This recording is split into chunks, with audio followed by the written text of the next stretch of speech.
Okay, looking forward to this next presentation.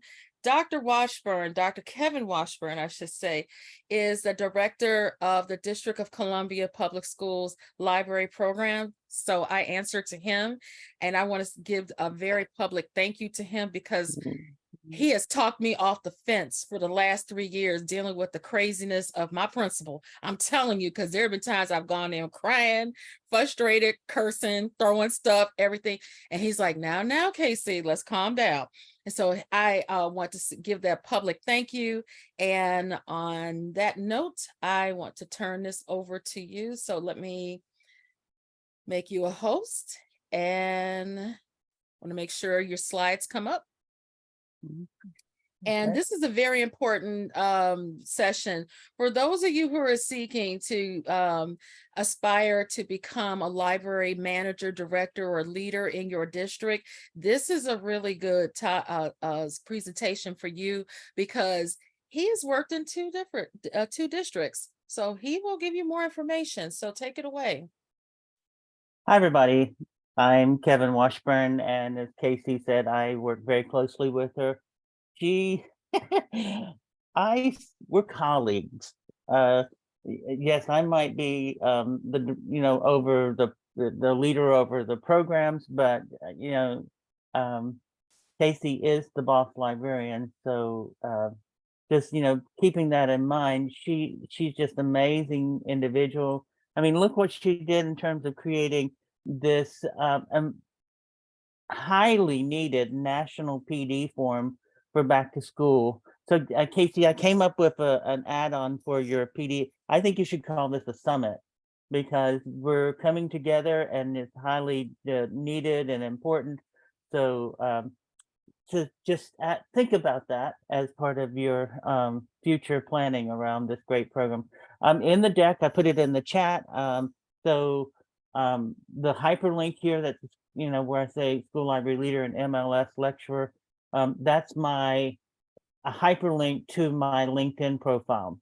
And so I use LinkedIn a lot. You may find me on some of the other social media platforms, but LinkedIn is the one that I find most valuable, especially if you are career planning or trying to think about ways that you can accelerate your interest in being a leader in whatever capacity or dream that you have.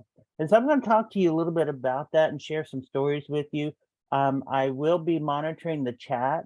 So from time to time, I will pause and take a look in there and see if there's anything that I can respond to. But so just to kick this off, I want you to think about who you are and where you are in the world right now. So school librarian, media specialist, information specialist, teacher librarian, whatever job title you have, you know that you wear lots of hats. And that's just throughout the course of the day, all the things that you're doing to help make great things happen in your school and your library program. So with that said, I want you to kind of think and shift gears here about your leadership capacity because there's a new hat that you can wear, and that can be serving in a school library district leadership role. And so, what this role means can vary. And so, I'm going to approach this from 3 points of view. And I'm going to, reflecting on my leadership journey and how I was able to find opportunities to move into the type of position I'm in now. Not that I would ever tell anyone to run to this type of job because it does have its headaches and heartaches. But there's a larger purpose for why I'm in this role, and I'll share with you that shortly. So, considering leadership opportunities, the first thing you need to do is know yourself. And then you have to understand what type of leader you will probably can be or want to be. And then you'll set a plan and action to make that happen, to gain experience.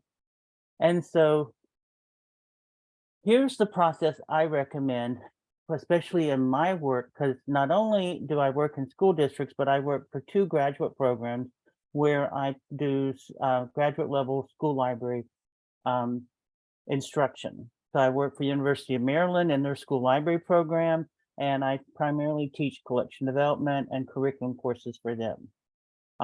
In the past year, I started working with University of Tennessee in Knoxville, and I teach also collection development for them, but I'm in two new pathways for them. I'm teaching this amazing course in their program in youth informatics, and I just love the work that I'm doing in that program because it matches my own professional research area, which is information literacy in the pre-K-12 setting. And I'm also going to be teaching for them in the future other school library courses as well. So, with all that said, and thinking about my journey and the journey that I know from others who have either aspire to be in a district school library leader role or in serving in that role, and I'm sure there's many folks in the audience that are in those positions now and can heartfelt share that they see them say similar type of approaches in their own journey, that you really have to understand what does leader or leading mean to you. And so it can be different. Some folks see leadership or being in a leader role as the person in charge. Some people see it as a way to make change. Some people see it as the ability to impact the processes in terms of how different things happen within the school community, within the school district, within the political arena. So if you think you're part of this, there is a political component to being in a leadership role because you become the figurehead, then the spokesperson for the department. And so those are all attributes for what leadership could mean. And there's the bucket list is really long around that too. So what I would encourage aspiring leaders to do is to step back and think about the pros and cons of setting a goal to move in this journey.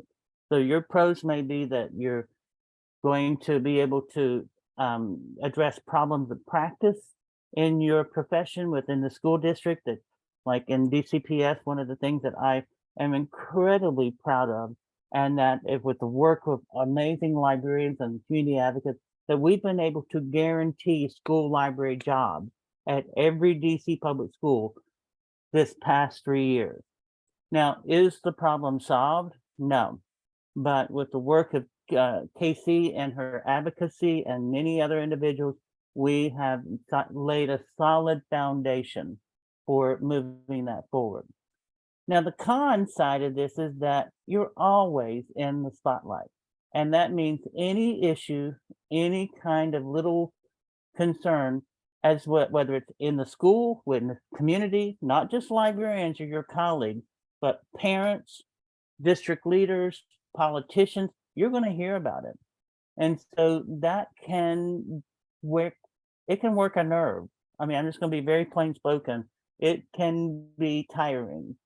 So with all of that said, you should never aspire to be a leader if you're in it for the money. You are never, and I want to repeat this again, never going to get paid enough money for the work that you do in a leadership role. And so you have to have other intrinsic reasons for moving into this role besides the money.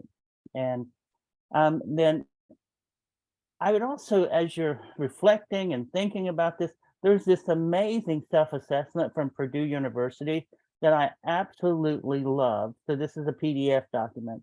But when you work through this, I think you'll get a sense of who you are and what you want to do in terms of the type of leader that you aspire to be. And so I just wanted to add that resource as an item that can help. And let's get back to my deck there. Nope, we don't want to know about Pebble Grove. Can't hardly see for this thing at the top.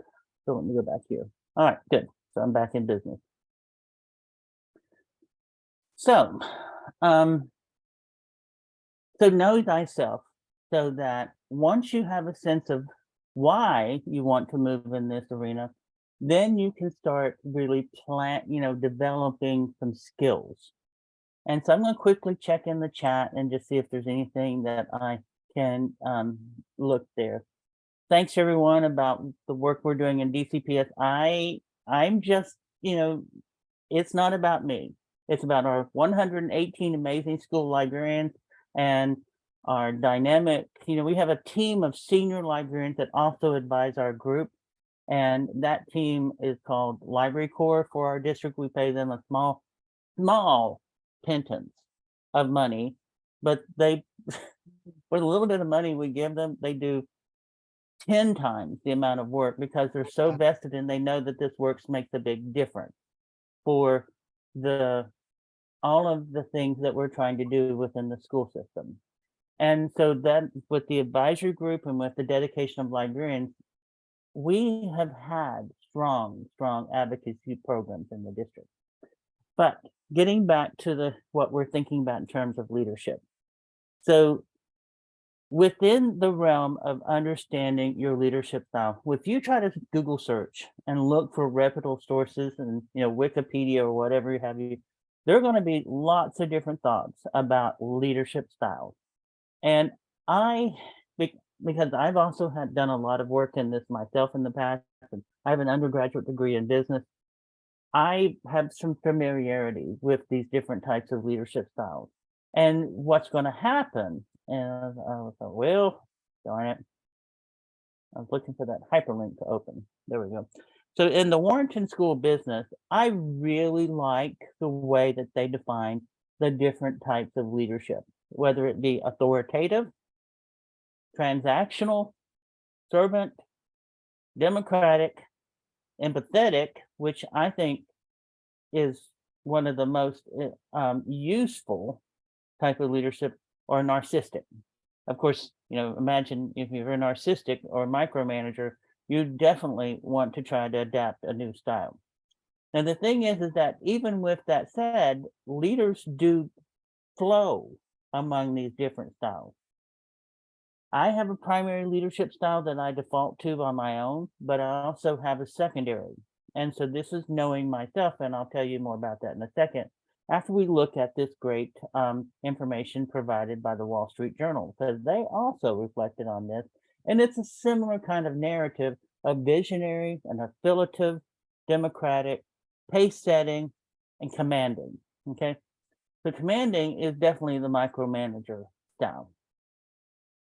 So for me, I put these in two baskets, a hands-off or hands-on. I try to be a hands-off leader. That is, my way of leading is to focus on empowering others. That comes with the knowledge of accepting, first of all, I'm not the expert. I don't know everything. If I did, I certainly don't think that I would be trying to get by with the pennies that they pay us to be in this role. I would have figured out another way to capitalize on that. But also, that's not what I'm about. My values in terms of being a district leader is that I want to influence positive change to impact great library programs for students. Paramount of all things. And my personal passion is how is what I do making things better for kids and for the future of kids. And so I deeply care about that. It might sound like, Babel speak, but it's what I'm very, very passionate about. I just know from my own personal history, the way that libraries have been important to me and my growth and the opportunities that I've had in life. And I want to see kids have that same way. But it takes more than just a village in this case. It takes a strong community of connected partners to make that happen. So with my own hands-off leadership style, I try to empower others to imagine the possibilities. And so it's decentralized leadership. So yes, I might be the figurehead, but I'm not keeping all the cookies and all the baskets around me. I'm pushing those out, trying to empower people. I want people to grow as leaders. So that's the type of leader that I am. So I'm fostering and mentoring others so that they have opportunities to flourish, to network, and to solve problems that I probably wouldn't be able to do on my own. Okay. But with that said, there comes a time in the practice of being a leader that you have to take charge. I don't necessarily like it. My normal in personality type is introverted, and so I prefer to work in small groups and to try to get things more um, cohesive in nature. But when the money hits the pavement, you've got to get stuff done, and the budget's due, and this has to be turned in. I will turn on that micromanager. I don't like it. I'm always empathetic about it. I try to be mindful of the people that are in this forced situation so that we at least try to get some kind of happy result out of it. But there's never any guarantee because every circumstance is going to be different. So, second part of this whole leadership structure is to understand the type of leader you want to be. I know what works best for me, and I'm sure you will also identify what will work best for you. Okay. Thank you. That's where I'm coming from. Yeah, it may be because I'm a little bit older in the tooth, and um, I'm not. Well, I've been told not to talk about this because people think that I'm going to like retire tomorrow. But I believe in the future, and I want others to believe in themselves and feel empowered to make a clear pathway. I'm looking for who is going to be the next Dr. Washburn to step in my role because I'm not going to be around forever. I'm not. Like I said, I'm not planning to retire tomorrow, but it's not too far away. So, and there's a question, so let me take a look at there. Okay. So if you, I do workshops like this pretty regularly. Lots of different places that I've connected with. Um, LinkedIn is the very, very best way to connect with me. And I'll drop in the chat my LinkedIn profile. It's in the slide deck, but we'll grab it there too. Thank you for offering that. I would love to connect with all of you. Okay. So this is the next part of your journey. And it is so if you didn't pay attention to anything else I said, this is the goodies. This is the most important part that I can give you today is set a plan. When I was on my journey and I knew that I wanted to be more than a public librarian, more than a school librarian, more than an academic librarian, believe me, I've done it all. I've done it all. I can't say that I've seen it all, but I've seen some pretty wild stuff. Um, I knew that I had the ability to improve upon myself to make things better in life for not only myself, but for my colleagues. So there were some things that I had to go on a personal journey for. And first of all, I wasn't very good at speaking because of being an introvert and being in front of a group. I took a public speaking class and it helped me tremendously. Then I did this program called the 3-minute elevator pitch, and it helped me to organize my ideas succinctly and be able to get my points across in a timely and efficient manner. So there are plenty of places that you can search and look for that to get similar kind of experience.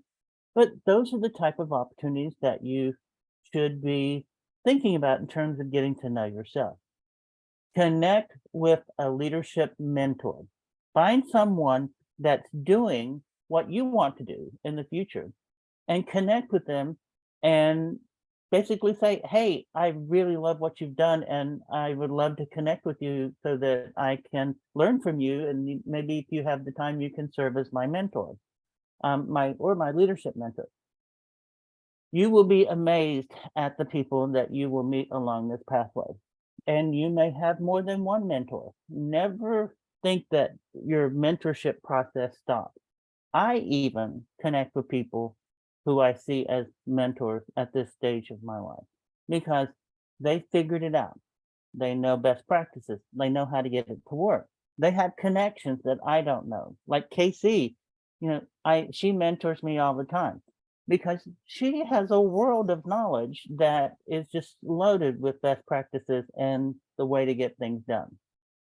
Identify opportunities to make a difference, whether it's internal to your job or external. Associations, professional learning networks.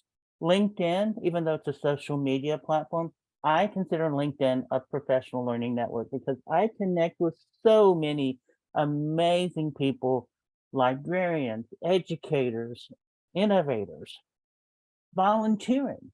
Find an organization where you can serve in a leadership role. That gives you a chance to kind of practice it out and see how it's going to work for you.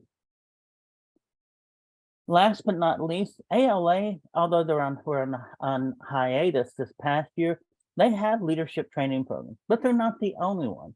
So I provide a link to this one. You know, they give you could contact them through core@ala.org to see when the next Leadership Institute is going to be offered. But it's a great program, and it's a great way to continue this journey that you're on, right?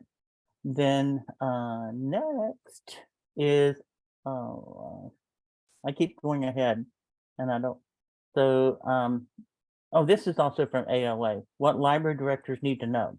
So this is one of their pages. I think this is fantastic. You need to be able to, and this is part again, that self-assessment specifically for librarians. Um, so get a sense of this. And another thing I do is I also look at job advertisements.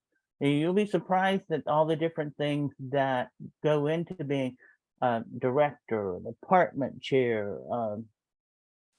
Imagine the possibilities with each job. Okay. And then let me put this back up to the top. The possibilities. They're really unlimited. And I love this graphic because, there's many different elements. I've talked about some of them, but, when you define your leadership, you may find that they fit in many of these buckets. Some of these buckets, you might even find not any of them that relate to you. That's the great thing about this journey. Find the process that works for you. Okay. So that's what I wanted to share today. I am going to look in the chat and see if I can answer any other questions that I have. Okay, great. I see your link there. And yes, so I put the slide deck. I'll put it in the chat again for the deck. And so, oh, to everyone. Sorry. I There see I is was a doing it wrong. question, Kevin, Yeah. where someone's asking Mhm. okay, they're asking how can we contact him, which is through LinkedIn, and Yep. also enroll in his classes. Yeah, I saw that too. So, this fall, I'm teaching curriculum. It's a wonderful course at the University of Maryland. You can register as a special graduate student to take that class where we do curriculum mapping. We start out with an environmental scan so that you get to know your school community, your library users. And then from that, we evaluate the collection. And then the next phase of that is doing an actual curriculum mapping between the curriculum that your school is focused on. We take one area and then we learn together how to make those resources connect with the curriculum so that the you are seen through this collaboration as the amazing expert that you are. And it's one of my favorite courses. I've just enjoyed it so much. And then the informatics course, the introduction to youth informatics, is only taught in the summers, and I just finished that for this year at the University of Tennessee. But they have a graduate certificate in youth informatics. You can Google search University of Tennessee Youth Informatics Certificate, and you should land right on the page. It's just a fascinating, amazing program there. And then I'm going to see if I can get this to copy my LinkedIn. And then there is my LinkedIn profile.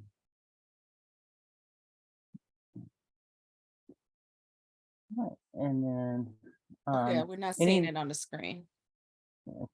it's not coming through on the chat, Casey. Oh, on the chat. Oh, I thought you were putting it on this main screen. It's in the Yeah, chat. yeah, I dropped both of those in the chat. The deck and my profile. We have a So, couple of minutes left. oh yeah. I know this wasn't a prepared question. What can you describe a day and a week of your experience working as a library director? First a day and then a week. Oh I know this Lordy, is a loaded question. it sure is. I'm going to try to share based upon what I see as the norms. The norms would be to support and coach others that I'm accountable to. They, in theory, they say they're accountable to me, but it's the reverse. So in this case, I have a manager and a specialist that both report to me at the central office, and I need to be able to make sure that they feel empowered and able to meet all the things that they're trying to accomplish in their work. So I meet with them, we talk about some goals, some thing planning ahead. I I am a proactive planner. I look at ways to make things um, work very well. Our district is a Microsoft district also, and I just started using Microsoft Planner, the app for Microsoft Planner as a tool, as a lead into Microsoft Project, and I'm having tremendous results with it because MS Planner connects with Teams, and within the Teams channel, you can get those reminders and also those tasks moving in a positive direction. So it's working really well for me. So in a day-to-day type of scenario, I'm supporting and helping people get things done. On the unusual side, you just never know what's coming up. But it is cyclic because you basically can divide the year into 4 parts and you have the season. So in this case, we're heading to fall and we're getting ready for a new school year. A lot of my planning and work now is preparation for our start of school, making sure that all of the content, the services, the apps, anything that's digital, even the library spaces will be ready, and that any of the projects that we've done in terms of renovations or new libraries, that they are also being funded and ready. The one thing that I didn't share with you that I should have made extra time for, if you do move into a structured leadership role, beef up on budgeting and budget planning and laws around budgeting. It was the hardest adjustment I made when I came. Well, first of all, it's 5 times more difficult with DCPS because they are laden with rules and regulations. And so their financial accounting system, it's just really challenging. And I feel like I've gotten to at least being, I haven't mastered it, but I'm competent. And so I feel competent is a good way to describe myself in this role. So on the day to day, we're just either dealing with structured items or dealing with fires. During a week, I try to plan it out so that we're always reflecting on what we did and always moving forward. That cycle of process improvement helps keep us thinking of our short and long-term goals and how we're going to be successful and the people I support along the way.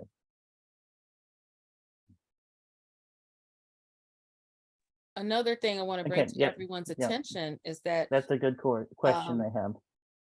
Kevin is the director of library programs, but he also manages a manager. So there's a manager that works directly underneath him and a cataloger. Mhm. So, he has a lot of hats to fill, along with being the newly elected president of the Washington, D.C. Library Association. So he's extremely Yay! busy, extremely busy. Well, I So there cannot was a say, I'm Yeah, sorry. Casey, there was another great question in the Q&A about courses for leadership in library, being a library director or central office employee. I did take a course when I spent 20 years in North Carolina working for the school system there, and they require a license to be a district supervisor. And I earned a graduate certificate from the University of North Carolina in school library media supervision. And so I think the pathway was 4 courses. And Don't know if they had a capstone for that, but I can't remember. But you can certainly enter that program through UNC Greensboro. I um I think there are other states that have a similar type of supervision or district leadership type of coursework. You would just have to check in your among your local or regional universities Right. that are accredited, Mm-hmm. That's right. and 'Cause, that's I mean, it. I have a type 75 administration degree, but it only scratched the surface with me when I was a Mhm. library director in another district. So I totally get what you're saying. Dr. Washburn, thank you so much. Everyone, give Dr. Washburn some love in the chat. Go on social media. Tell everybody how much you enjoyed his presentation today. His slides will be made available on the one pager that you will receive, but I think you also put it in the chat. So you'll be able to review his slides and just kind of think about what he's talking about, because this might be the next step for many of you. So again, And thanks again. many of us are getting older that are in these jobs, so just get yourself ready. Absolutely. Absolutely. Thanks again. Take care, everybody. Have the rest of your wonderful Boss Librarian PD. I hope it's amazing. Take care, everybody, and thank you again for having me. Alrighty. Bye-bye now.